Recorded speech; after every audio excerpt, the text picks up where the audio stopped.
I never expected to be telling a story like this. It's one of those things you only hear about, never imagine will happen to you. But here I am, writing it down, trying to make sense of everything that went wrong. My name's Jake, and I'm 40. Been married to Megan, my wife of 12 years, who's 5 years younger. I always thought we had something solid, you know? We had our ups and downs, sure, but who doesn't? What threw me into this hell wasn't a stranger or some random affair. It was something far worse. But before I get into that, let me tell you about my brother, Tommy. He's 25, the youngest in our family, and he's been through the ringer lately. About a year ago, he went through a rough divorce. His wife, Rachel, took him to the cleaners, house, car, everything. He was left with practically nothing, and I couldn't just let him fall apart. So, I told him to move in with Megan and me for a while, to get back on his feet.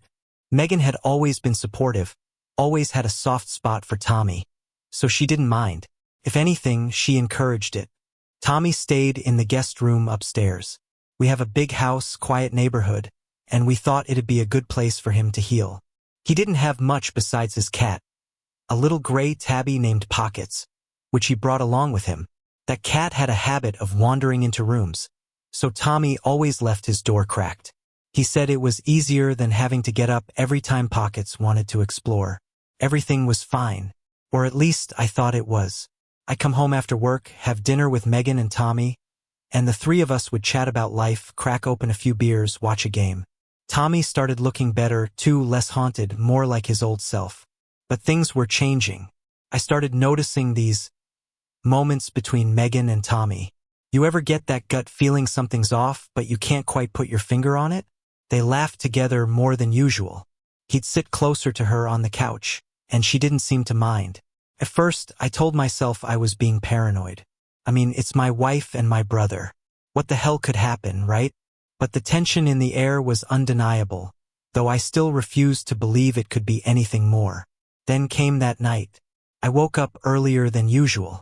Megan wasn't next to me. It wasn't the first time she'd left the bed in the middle of the night. She's always been an insomniac, sometimes going downstairs to watch TV or read when she couldn't sleep.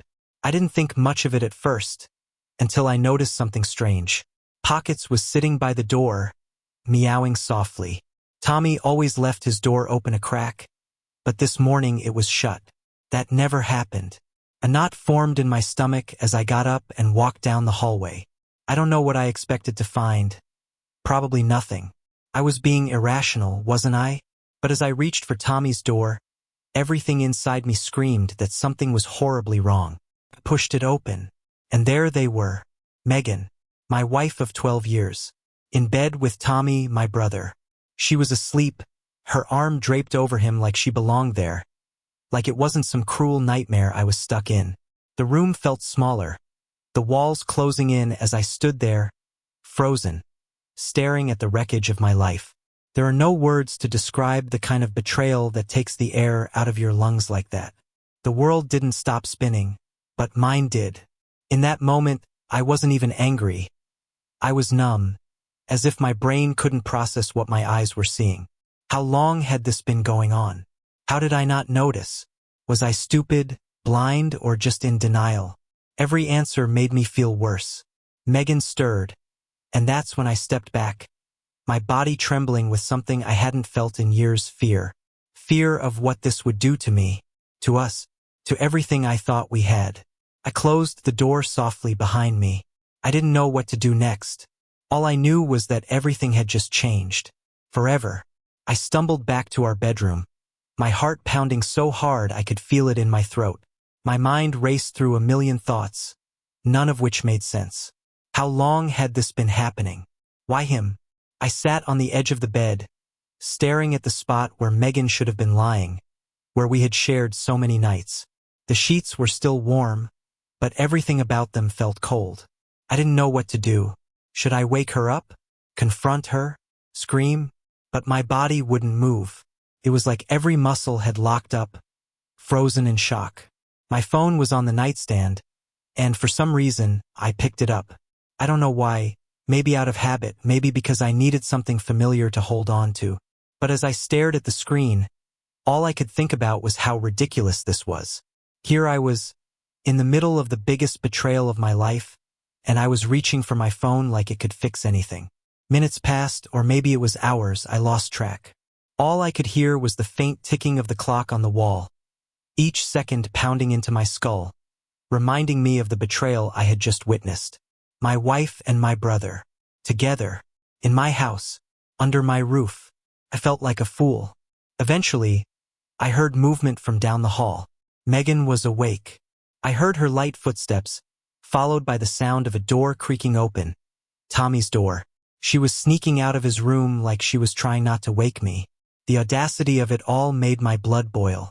She must have assumed I was still asleep, blissfully unaware of what she'd done. I watched the bedroom door open slowly, my heart beating louder with each second. She stepped inside, her hair a mess, her eyes still half closed from sleep. She didn't even look at me at first, just headed straight for the bathroom, like nothing had happened, like she hadn't just spent the night in my brother's bed. That's when it hit me. This wasn't some one-time mistake. This was routine. The way she carried herself, the way she acted like nothing was wrong, it was clear that this wasn't their first time. They were comfortable, too comfortable. The nausea I had been holding down since I opened Tommy's door finally caught up to me. I bolted to the bathroom, barely making it in time before everything came up. Megan, who had been washing her face, spun around in surprise. "Jake? Are you okay?" she asked, her voice filled with concern. Concern. Like she actually cared. I couldn't speak. The bile in my throat and the rage in my chest kept me from forming any words. How could she stand there and act like everything was fine? How could she pretend she wasn't ripping my heart out? "Jake!" She walked over, placing her hand on my back as if to comfort me, and I recoiled from her touch like I'd been burned. "What's wrong?" she pressed, her voice filled with confusion now. Did something happen? Something snapped inside me. I turned to face her, the words spilling out before I could stop them.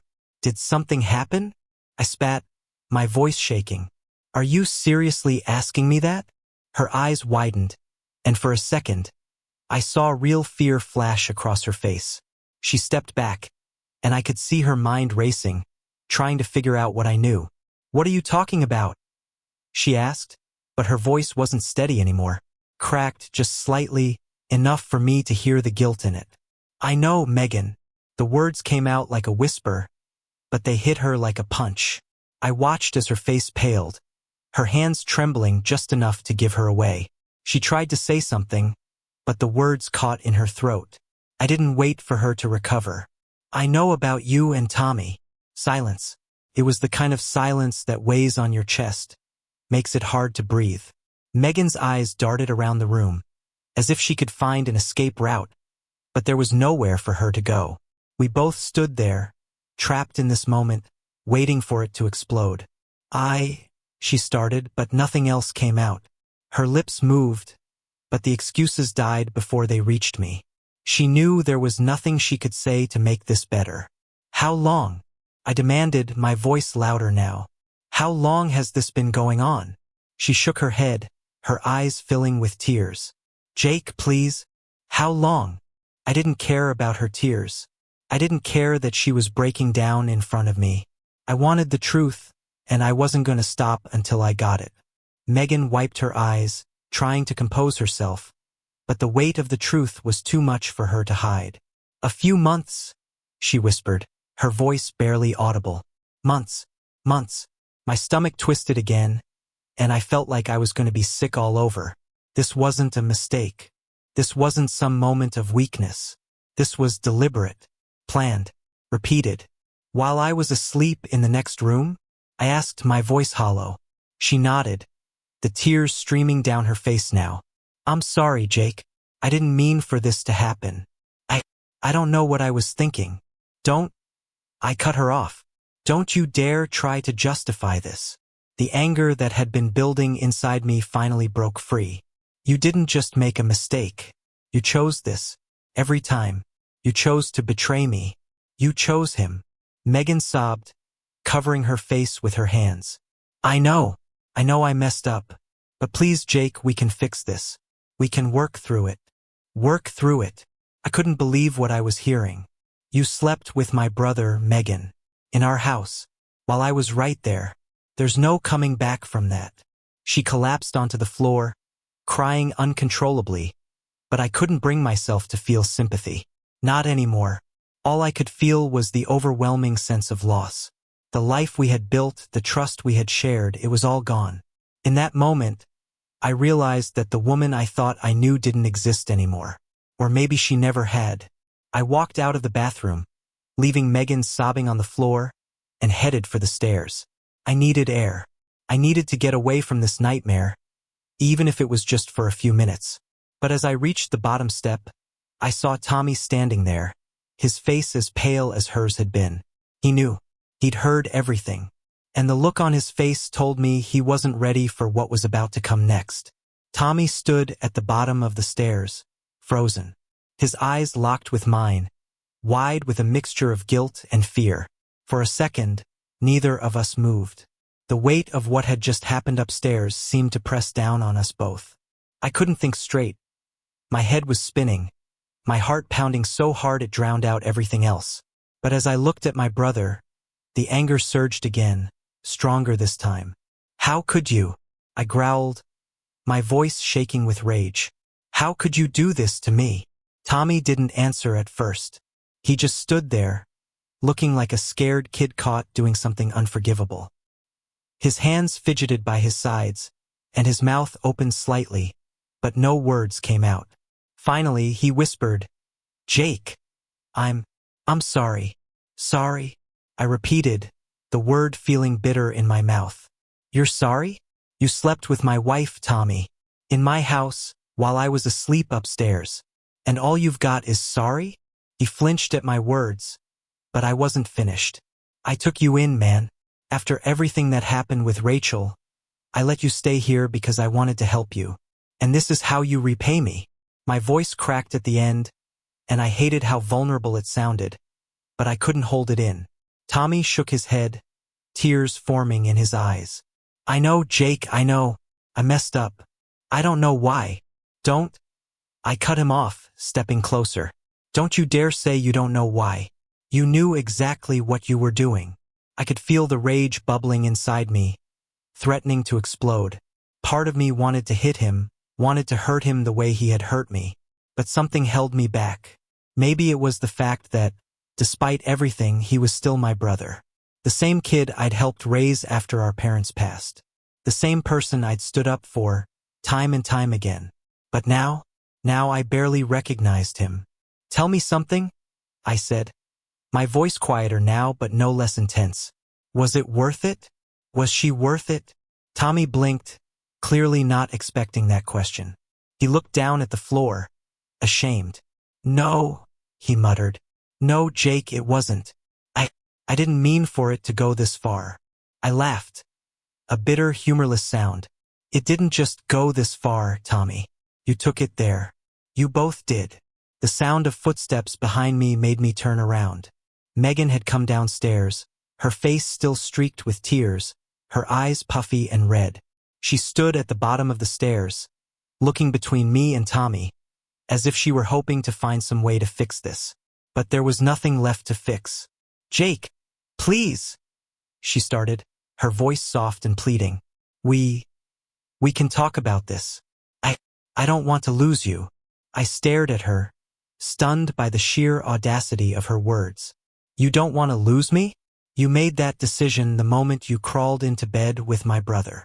Her face crumpled, and she stepped toward me, reaching out like she could somehow touch away the damage she'd done. It was a mistake, she said, her voice cracking. We were both hurting, hurting. I took a step back, putting more distance between us. So that's your excuse? You were hurting, so you decided to sleep with my brother. She sobbed, covering her mouth with her hands. I don't know why it happened, Jake. I swear. I'm so sorry. Stop saying that, I shouted, my hands shaking. I don't want to hear sorry anymore. You're not sorry. You're just sorry you got caught. For a moment, everything went quiet again. Just the three of us standing there, the weight of the betrayal hanging in the air between us. It was like a scene from some awful soap opera, except this was real. This was my life, crumbling around me while the two people I should have been able to trust most stood there, helpless. I could feel the exhaustion setting in, the emotional toll of the last hour crashing down on me. My legs felt weak, and I sat down heavily on the couch, burying my face in my hands. I didn't have the energy to fight anymore. I just wanted to disappear, to wake up and realize this was all some horrific dream. Megan knelt down beside me, her hand hovering near my shoulder. "Jake," she whispered. "I love you. Please let's talk. We can figure this out. I'll do whatever it takes." Her words sounded hollow, like they were coming from someone else. They meant nothing to me anymore. I lifted my head, staring at her through blurred vision. "It's too late for that, Megan. You've destroyed everything." Tommy, who had been standing silently through all of this, finally spoke up. "I'll leave," he said quietly. "I'll pack my things and be gone by the end of the day." "Good," I said, my voice cold and flat. "The sooner, the better." I watched as Tommy nodded, his shoulders slumping in defeat. He knew what he had done, and now he was facing the consequences. But as much as I wanted him gone, it didn't change the fact that he was my brother. And even though I hated him right now, part of me still hurt for him, for what we had lost. But it wasn't enough to forgive him. Not yet, maybe not ever. Tommy turned and headed upstairs to pack his things. Megan stayed, sitting beside me on the couch, her eyes silently begging for some kind of reconciliation. But there was none to give. Couldn't even look at her anymore. We sat in silence, the weight of our broken marriage pressing down on us both. The only sound was the faint creak of floorboards as Tommy gathered his things, preparing to leave the house he'd once called home. I didn't know where we'd go from here. I didn't know if there was any way to rebuild what had been shattered. But one thing was clear. Life as I knew it was over. After Tommy left, the house felt empty in a way it never had before. Every sound echoed through the halls. The ticking of the clock, the hum of the refrigerator. Even Megan's soft sobs felt like they were bouncing off the walls, amplifying the emptiness. I sat there, numb, watching the front door close behind my brother, unsure what to feel. The anger had subsided, but now there was just this hollow ache in its place. I didn't know what to do next. Part of me wanted to throw Megan out too, tell her to pack up and leave, but I couldn't move. The weight of everything that had just happened was pressing down on me, making it impossible to think straight. I felt paralyzed, like I was trapped in a nightmare I couldn't wake up from. Megan hadn't moved either. She sat on the couch beside me, her hands clasped tightly in her lap, her tear-streaked face turned down toward the floor. I could feel her presence, the heat of her body so close to mine, and it made my skin crawl. The woman I had loved for over a decade, the woman I had trusted with my heart, had betrayed me in the worst possible way. And now, here she was, sitting beside me as if she still belonged in my life. "I can't stay here," I said suddenly, my voice breaking the silence. Megan flinched at the sound, lifting her eyes to meet mine. "I need to get out of here." "Jake, wait," she pleaded, reaching out to touch my arm. I pulled away before her fingers could brush against me, standing up and moving toward the door. "Please, don't go. We need to talk about this." "There's nothing left to talk about," I said, my voice cold, almost robotic. "You made your choice, Megan. You and Tommy both." Her sobs grew louder, more desperate. "I know I messed up. I know I hurt you, Jake. But please, don't just walk away. We can try to fix this. I'll do whatever it takes." I turned back to face her, my hands shaking with a mixture of anger and grief. "Fix it? How do you fix something like this, Megan? How do you expect me to ever trust you again? You slept with my brother. In our house. In his bed." Her face crumpled at my words, and she buried her head in her hands. "I didn't mean for it to happen, Jake. I swear. It got out of control and Stop. I couldn't listen to her excuses anymore. I couldn't handle hearing her try to explain away what she had done. "There's no excuse for this. None." She looked up at me, her eyes pleading. I still love you, Jake. I love you more than anything. I don't want to lose you. Then maybe you should have thought about that before you climbed into bed with Tommy, I said, my voice harsher than I intended. But I didn't care. She needed to hear the truth, no matter how much it hurt. Megan stood up then, her body trembling. Please don't leave, she whispered, her voice barely audible. We can go to therapy. We can figure this out. Therapy? I scoffed. Therapy isn't going to change the fact that you betrayed me in the worst way possible. I grabbed my jacket from the coat rack by the door, feeling the coldness of the fabric against my skin. I needed to get out, needed to breathe. Staying here in this house with her was suffocating me. Every room, every piece of furniture was tainted now. The life we had built together had been shattered, and there was no putting it back together. Where are you going? Megan asked, her voice small, defeated. I don't know, I muttered. I just need to be alone. I can't be here right now. Without another word, I stepped outside, slamming the door behind me. The cool air hit my face like a slap, but it didn't do much to clear the fog in my head. I stood on the front porch, staring out at the street, watching as the world continued to move forward, unaware of the disaster that had just unfolded inside my home. Neighbors walked their dogs, cars passed by, everything looked so normal. But nothing about my life was normal anymore. I walked to my car, my legs moving on autopilot, and sat in the driver's seat. I didn't start the engine. I didn't know where I was going, and the truth was, I didn't want to go anywhere. I just wanted to escape. But there was no escaping this. The pain, the betrayal. It was all consuming, like a wave that had pulled me under and refused to let me surface. I sat there for what felt like hours, staring blankly out the windshield, my mind replaying everything I had just seen, everything I had heard. Megan's sobs echoed in my head, and for a brief moment, I felt a pang of guilt. Should I have stayed? Should I have tried to talk things through with her? Was there any hope of fixing what had been broken? But then I thought of Tommy. I thought of them together, in the same house where I had trusted them both. The image of Megan lying next to my brother flashed in my mind, and any guilt I felt was replaced by anger. They had destroyed everything. There was no fixing this. I pulled out my phone and opened the Messages app, scrolling through the names. I had nowhere to go, no one I could really talk to. My parents were long gone, and I wasn't about to involve my other family members in this mess. But I needed someone. I needed to get away. My thumb hovered over a name. Brad. My best friend since high school. He was the only person I could think of who wouldn't judge me, who would just let me crash at his place without asking too many questions. I hesitated for a moment, wondering if I could even explain what had happened. But what choice did I have? I typed out a quick message. Hey man, I need a place to stay tonight. Can I crash at yours? Within minutes, my phone buzzed with his reply. Of course, dude. Everything okay? I stared at the screen, unsure how to respond. No, everything wasn't okay. Nothing was okay. But I wasn't ready to go into detail just yet. I'll explain later, I typed back. Thanks, man. I started the car and pulled out of the driveway, glancing back at the house one last time.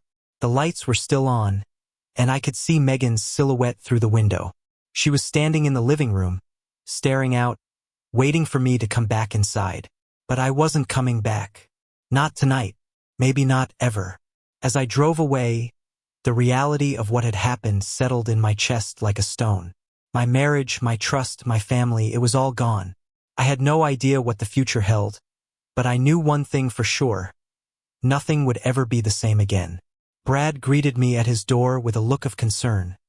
His brow furrowed as soon as he saw my face. Jake, man, you look like hell, he said, stepping aside to let me in. I didn't even have the energy to respond. I just walked past him, feeling like a zombie, every step heavier than the last. We sat down in his living room, and for a while, neither of us spoke. Brad had always been the kind of friend who knew when to push and when to let things unfold naturally. He handed me a beer, and I took it, the cold bottle feeling like the only solid thing I could hold on to. So, he finally said, breaking the silence, you want to talk about it? I stared down at the bottle, my fingers absent-mindedly peeling at the label. The words were trapped in my throat, too heavy to push out. But I knew I couldn't keep it all inside. Not anymore. If I didn't get it out, it would suffocate me. Megan and Tommy, I said, my voice barely above a whisper. Just saying their names together like that made me sick. Brad's eyes widened, and I saw the understanding click in his head. He didn't need me to say more, but I did anyway. They've been sleeping together for months. I found them this morning. Holy shit, Brad muttered, leaning back in his chair. Your brother? Megan? I don't even know what to say, man.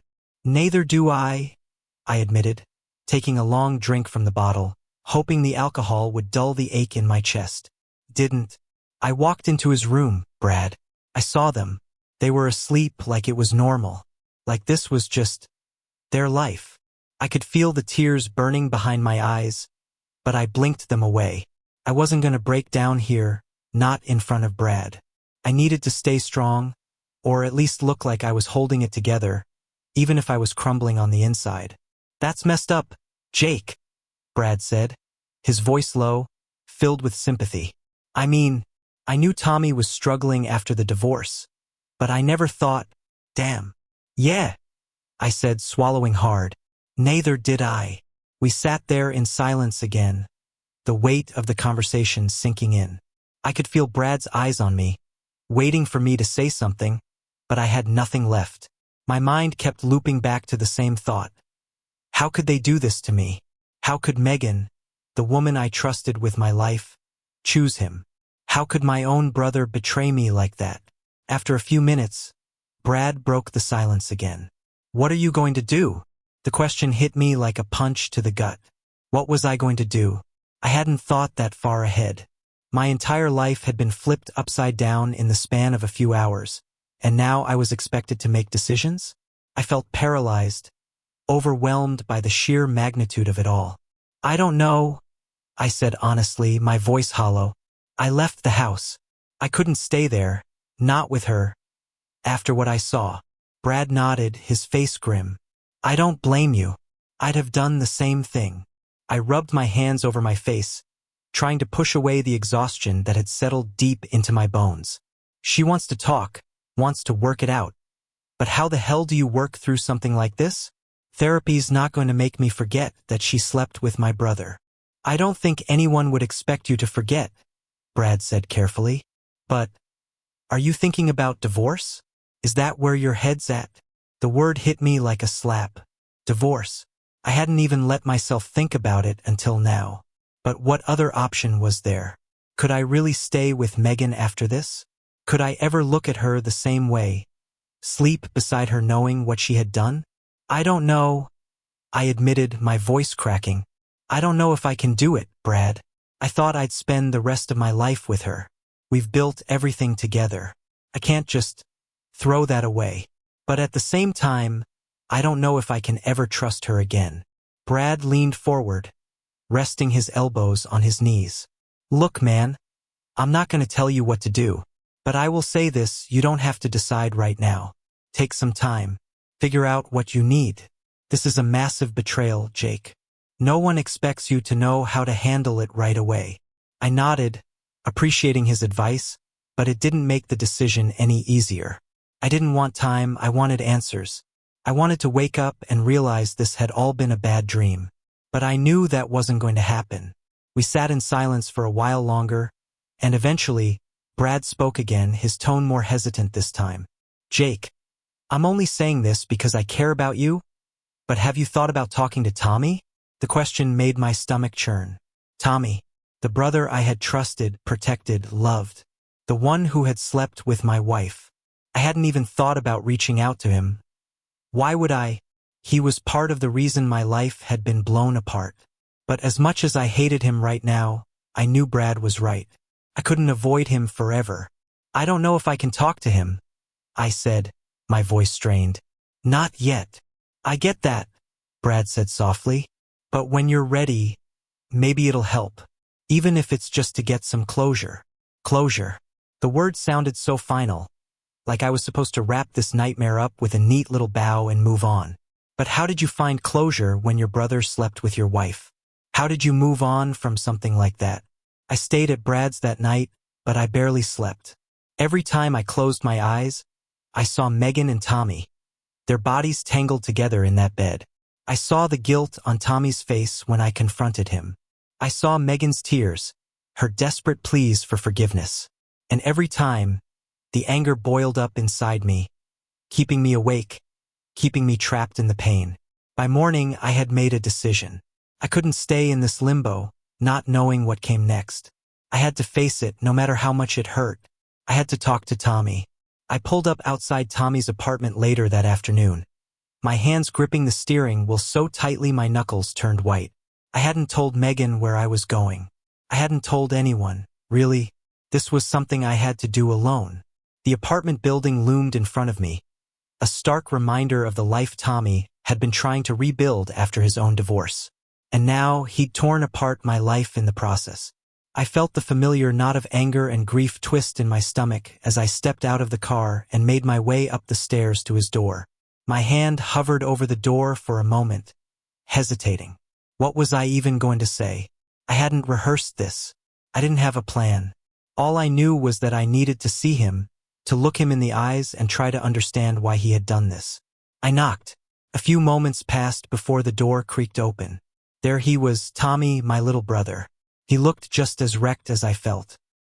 His eyes were bloodshot, his hair disheveled, like he hadn't slept in days. He didn't say anything at first, just stared at me with a mix of guilt and shame. "Jake," he finally said, his voice barely a whisper.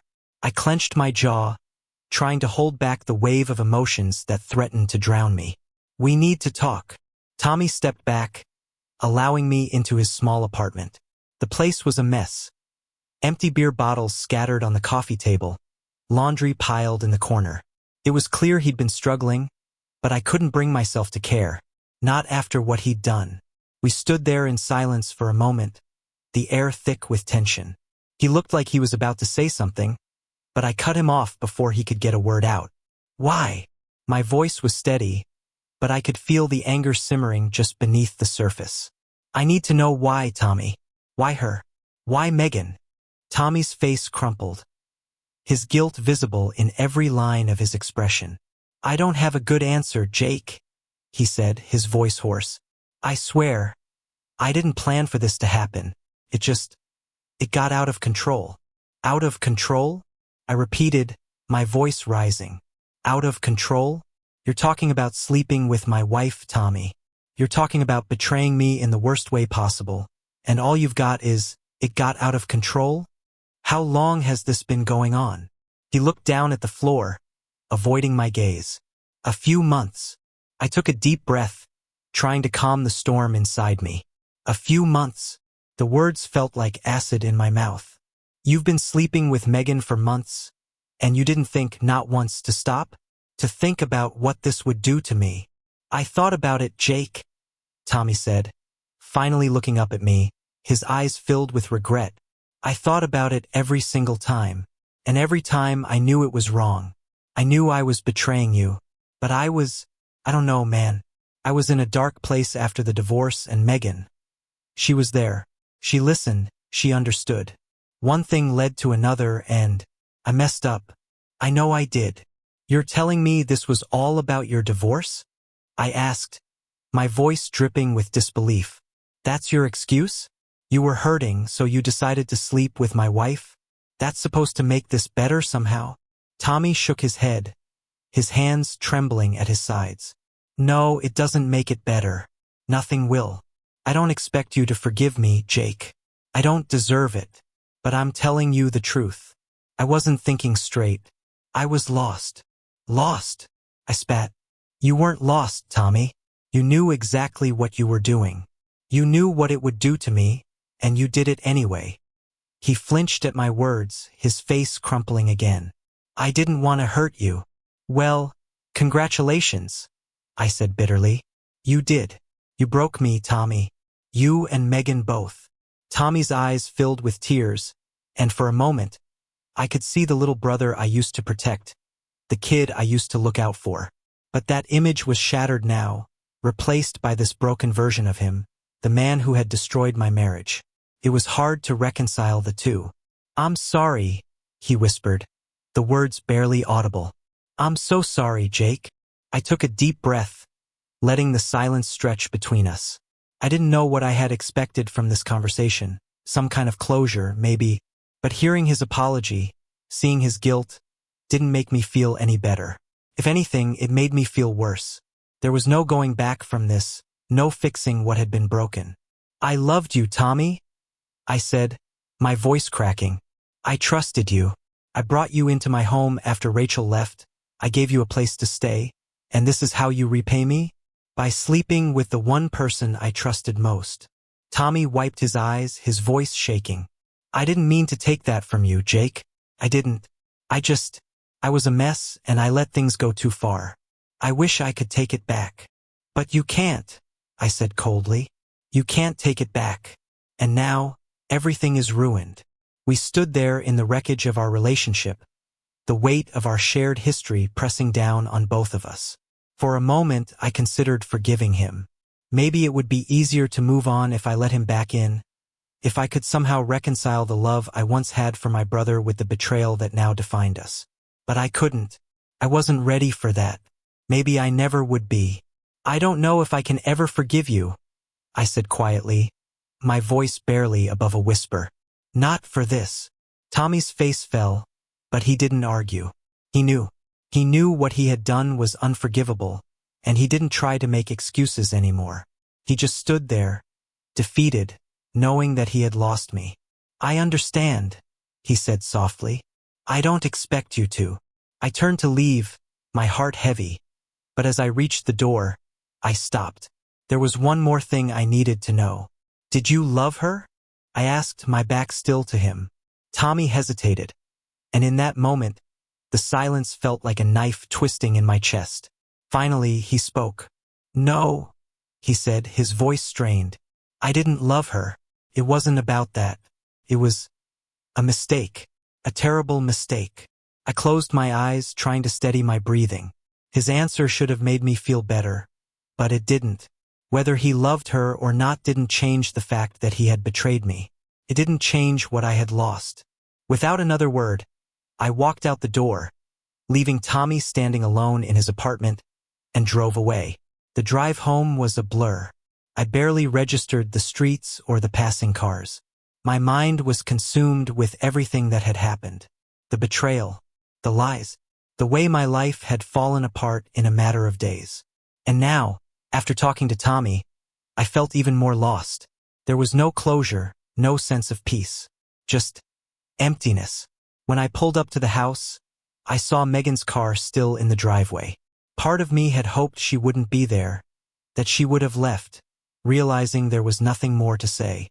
But she was waiting just like I knew she would be. I took a deep breath and walked inside. Megan was sitting at the kitchen table, her hands clasped together, her eyes red from crying. She looked up when I entered, her expression filled with hope, as if she thought we could still fix this.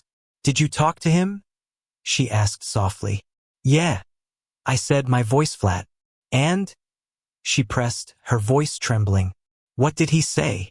I didn't answer right away. I didn't want to go over the details, didn't want to relive the pain of that conversation.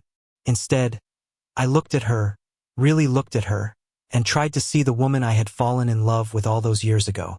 But all I saw was the woman who had betrayed me.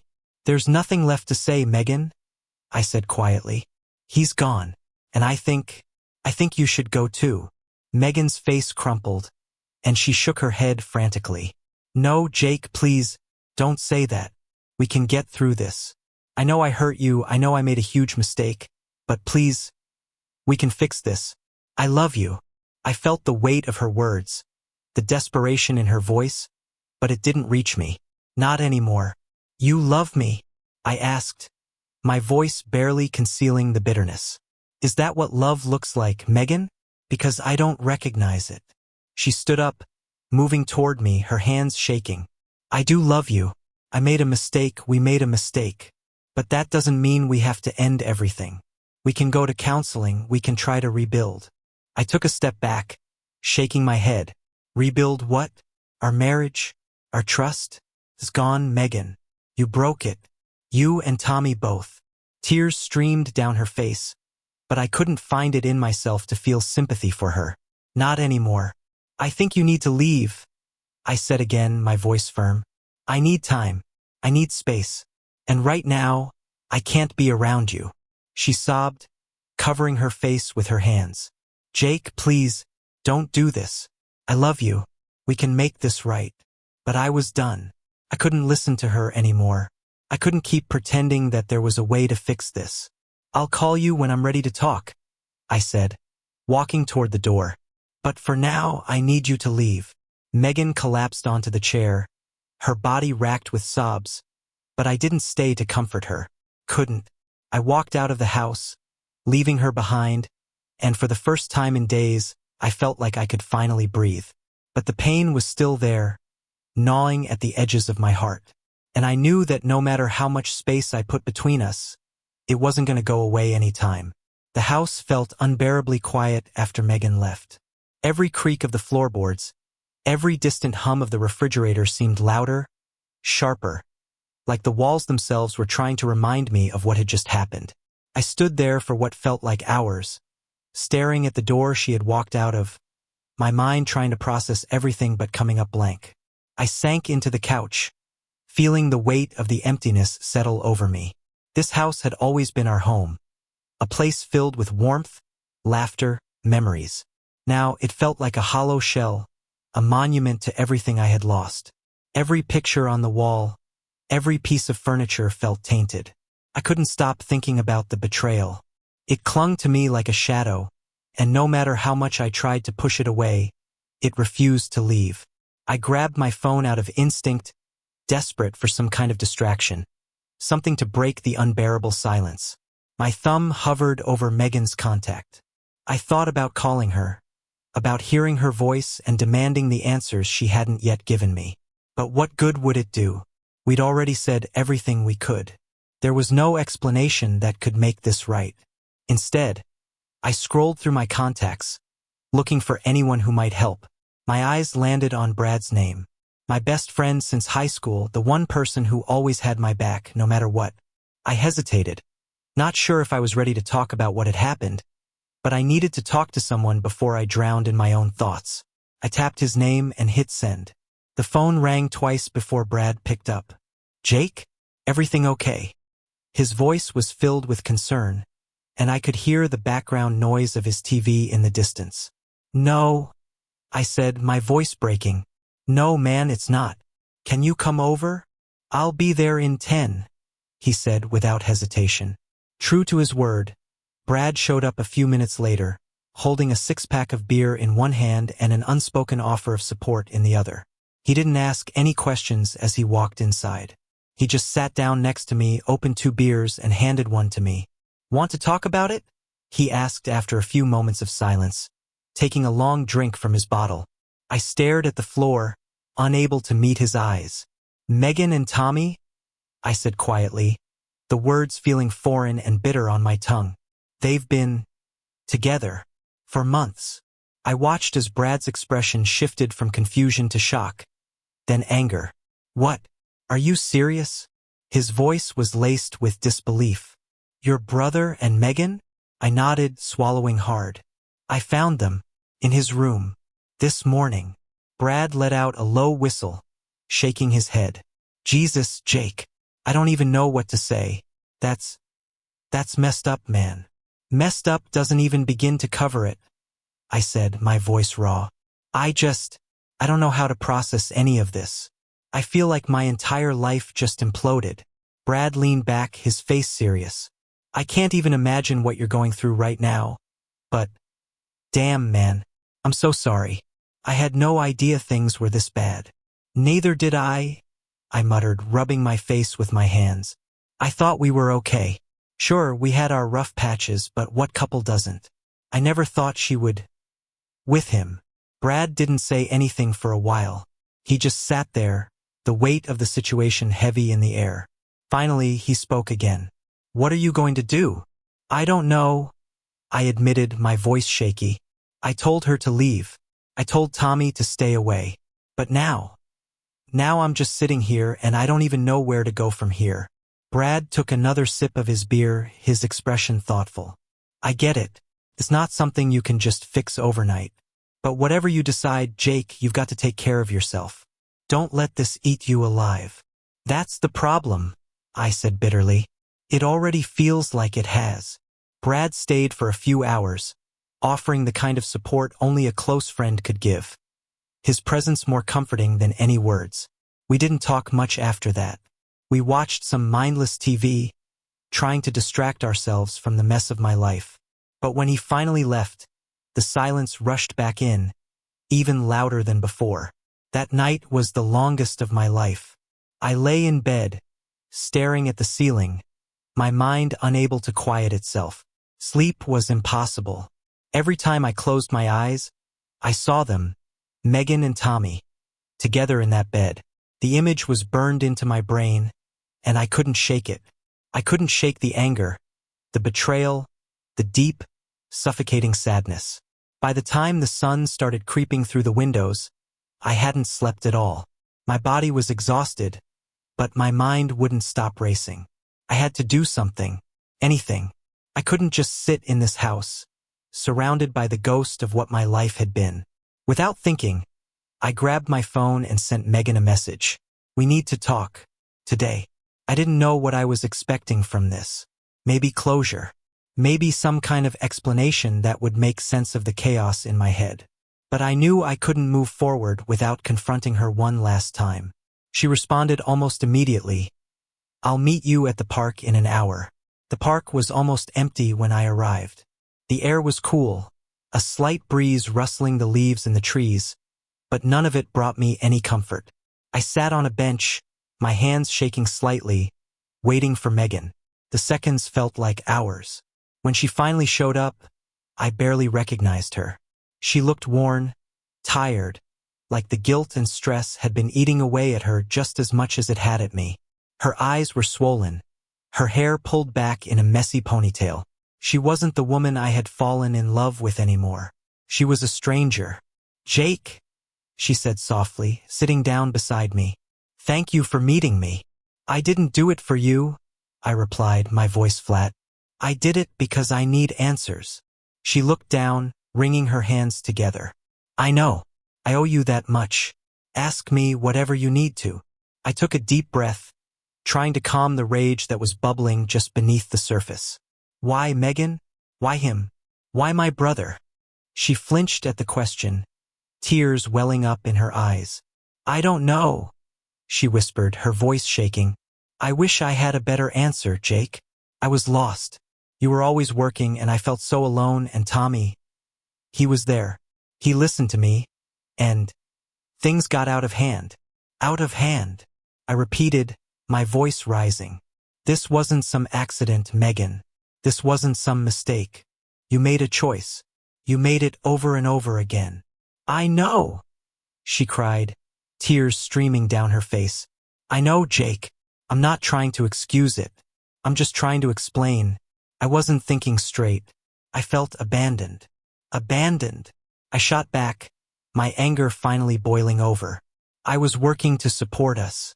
I was doing everything I could to keep this family going. And this is how you repay me. She sobbed, covering her face with her hands. I know I was wrong. I know I ruined everything, Jake. But I love you. I never stopped loving you. I laughed bitterly, shaking my head. You call this love? You betrayed me, Megan. You destroyed everything we built. How can you say you love me after what you did? I don't know, she whispered through her tears. I don't know how to fix this. You can't, I said coldly. You can't fix this. She sat there, broken, crying softly beside me. But I couldn't feel anything for her anymore. The woman I had loved, the woman I had married, was gone. All that was left was the wreckage of what we had once been. I don't know where we go from here, I said after a long pause. But I can't do this right now. I need space. Megan wiped her eyes, nodding. I understand. But Jake, I'll do anything. I'll go to therapy. I'll work every day to make this right. Just don't leave me. I don't know if I can stay. I said quietly, standing up. I don't know if there's anything left to save. She looked up at me, her eyes pleading, but I couldn't bear to look at her any longer. Without another word, I turned and walked away, leaving her on the bench, her sobs echoing behind me. The walk back to my car felt like moving through quicksand. Every step was heavier than the last, my mind clouded with the weight of the conversation I just had with Megan. It didn't feel real. None of it felt real. But as I sat in the driver's seat, staring at my reflection in the rearview mirror, the truth hit me harder than ever. This wasn't some nightmare I was going to wake up from. I drove aimlessly for a while, not ready to go back to the house that now felt foreign to me. Every mile I put between myself and Megan felt like a release, but at the same time, an unbearable ache settled in my chest. How had things fallen apart so quickly? How had everything I knew turned into a lie? I eventually found myself at the edge of town, parked in front of an old diner where Megan and I used to go for breakfast on weekends. The memories came flooding back. The smell of fresh coffee, her laughter across the table, the way her eyes lit up when she teased me about how much syrup I used on my pancakes. I used to love that about her, the way she could make the simplest moments feel special. Now, those memories felt like another lifetime. I sat there, staring at the faded neon sign of the diner, wondering where things had gone wrong. I knew the moment that had shattered everything, the betrayal with Tommy. But what about before that? Had I missed the signs? Had I been blind to the cracks in our marriage? I felt like a fool for not seeing it sooner. Maybe if I had paid more attention, if I hadn't been so focused on work, I could have stopped this from happening. But blaming myself didn't change anything. It didn't erase the hurt or the betrayal. It didn't bring back the life I had lost. As I sat there, I thought about what Megan had said at the park. She wanted to fix it, to rebuild. But how could we rebuild something that was so completely broken? The trust was gone. And without trust, what did we have left? A house full of memories that now felt tainted. A marriage that had been nothing more than an illusion for months. It was like trying to piece together a shattered vase. No matter how hard you tried, the cracks would always be there, visible, reminding you of how it had fallen apart in the first place. I sighed and rested my head against the steering wheel, feeling the exhaustion settle into my bones. I had been holding it together for days now, trying to stay strong, trying to make sense of what came next. But I was tired of pretending I knew what to do, tired of carrying the weight of the betrayal on my shoulders. I couldn't do it anymore. After sitting there for what felt like hours, I finally picked up my phone and dialed Brad's number. He answered on the second ring, his voice as steady as always. "Jake? You all right, man?" "I don't know," I admitted, my voice barely above a whisper. I think it's over, Brad." There was a pause on the other end, and I could hear him take a deep breath before responding. "You mean with Megan?" "Yeah," I said, the words feeling both heavy and strangely freeing at the same time. "I talked to her today. She wants to work it out, but I can't. I just can't do it. I don't see how we come back from this." Brad was quiet for a moment, and then he spoke, his voice gentle but firm. "Jake, no one can blame you for feeling that way. What she and Tommy did, it's unforgivable. You don't owe her anything. If you need to walk away, then walk away." "I don't know if I'm strong enough to do that," I confessed, feeling the tears prick at my eyes. "I spent 12 years with her, Brad. She was my whole life. How do you just end that?" "You don't just end it overnight," Brad said softly. "It's a process. It's gonna hurt like hell.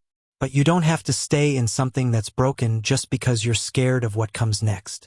I wiped my eyes, trying to keep my voice steady. "I don't know how to start over." "No one does at first," he replied. "But you will. You've got people who care about you, man. You're not alone in this." I nodded, even though he couldn't see me, feeling a flicker of comfort in his words. Maybe I wasn't as alone as I felt. Maybe, somehow, I could get through this. "Thanks," I said after a long pause. "I appreciate you, Brad. Anytime, man. You need anything, you call me. I mean it." After hanging up, I sat there in my car, staring out at the empty parking lot. I had been holding on to the idea that maybe Just maybe there was a way to fix what had been broken. But deep down, I knew Brad was right. Megan had betrayed me in a way I could never fully recover from. There was no going back. Only forward, whatever that looked like. When I finally made it back home, the house felt different. It wasn't just the emptiness that greeted me when I walked through the door. It was the finality of it all. The realization that this chapter of my life was closing, whether I was ready for it or not. I wandered through the rooms, looking at the life we had built together. The wedding photo on the mantle, the vacation pictures on the fridge. All of it felt so far away now, like a life that belonged to someone else. In our bedroom, I sat on the edge of the bed, staring at the empty side where Megan used to sleep. The memories of happier times tried to claw their way to the surface, but I pushed them down. Those memories didn't belong to me anymore. I knew what I had to do. The next morning, I called a lawyer. It was one of the hardest phone calls I'd ever made, but it was also the clearest decision I had come to in days. I couldn't keep living in this limbo, holding on to the hope that something could be salvaged. Couldn't. Filing for divorce felt like admitting defeat, like the final blow in a fight I never wanted to be part of. But it also felt like taking control, like the first step toward healing, even though I knew it would be a long road ahead. When I told Megan, her face crumpled, and I saw the devastation in her eyes. But I also saw the understanding. Deep down, I think she had known all along that this was coming. There was nothing left to fight for. "I'm sorry," she whispered, tears streaming down her face. "I know," I said quietly, my voice hollow, "but it's too late for sorry." She nodded, unable to meet my gaze, and for a moment, the silence between us felt like the closing of a door. Not with anger, but with sadness. The kind that comes when you realize something you once loved is gone forever. We packed up the pieces of our life, dividing them into boxes, both of us knowing that the end had come. It wasn't dramatic, and it wasn't full of shouting or accusations. It was just over.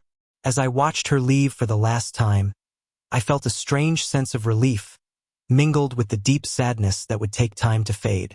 But for the first time in days, I felt like I could breathe again. Like I was finally free, even though I didn't know what the future held. All I knew was that this chapter of my life was closed, and now it was time to start writing a new one. Thanks for watching.